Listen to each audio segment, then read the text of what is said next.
Hey guys, welcome. I'm doing a different sort of video today in lieu of the jumping let's play. It will be up for this week, but I've just been really busy getting the website up and running.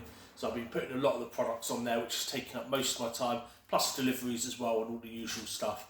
There will be a video for this week for let's play, so don't worry about that. But for today, in lieu of that, we're just doing a video on some of the games in the shop.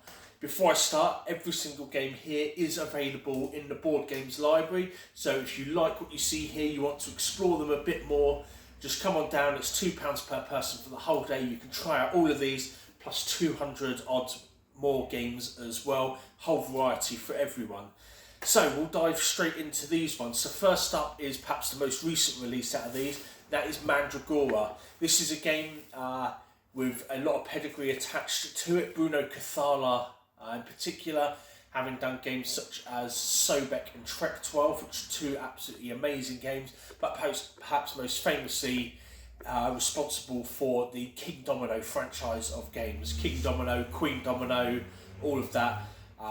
So if you've played those, this will be something that will be sitting right in your wheelhouse. It's a really fun, friendly family game. You'll be collecting sets of matching coloured magical items, and then combining those with the matching coloured spell book in order to cast a whole variety of spells.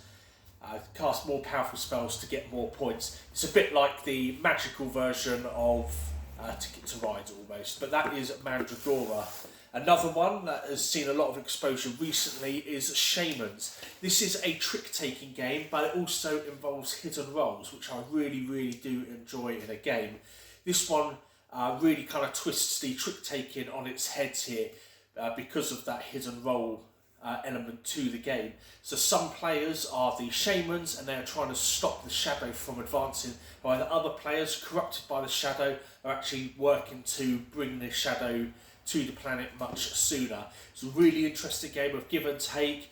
As people are playing cards as the trump suits, other people are playing cards in response to that. But are they playing those cards because they are trying to help you, but maybe they're not because they're trying to trigger a ritual which then allow them to eliminate you?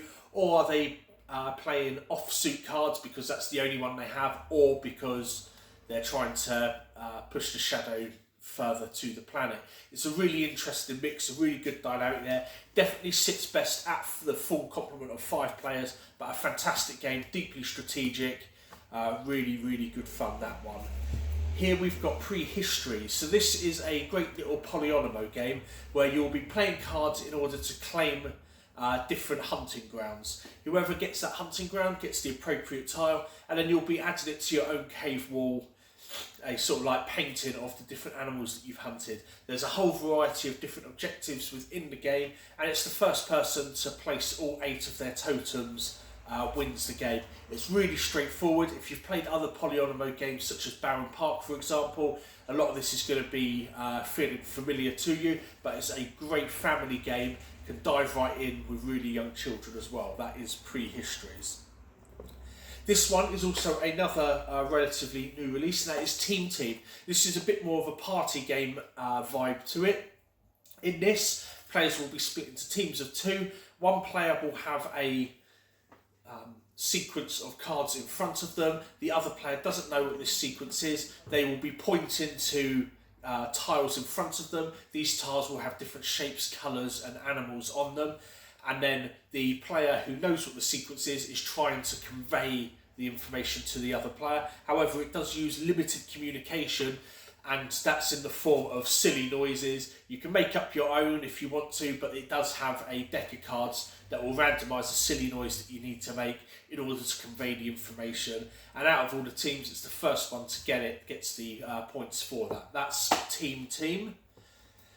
And then we have got here Quixo. This is really representative of the whole strategy game line by Gigamig, really. So you've got things like Corridor, which is really popular here, Quantic, Quarto. There's a whole range of them. They don't all begin with Q, but there's a whole range of these. These are really nice solid wood pieces, very tactile, and just really straightforward strategy games that are just fun to play. There's not loads of rules to them, and they're really, really good with children as well. We've sold a lot of these to families, have a lot of families that come in and play these games in the boardroom. So if you're into the idea of like chess or checkers, but you want something that's a bit more streamlined, a little bit more easy to grasp, but still has a lot of strategy to it, I could recommend these games here. And finally, we're going to end on this one here, Ultra. This is one that we've had in the library for a while. We do have copies up here in the shop for sale. So Ultra is a wonderful game mixing a Euro style where you've got resource management with a strong narrative, which is something you don't normally see with a lot of Euro games. They tend to favour mechanics over the theme. This one has a brilliant meld of the two there.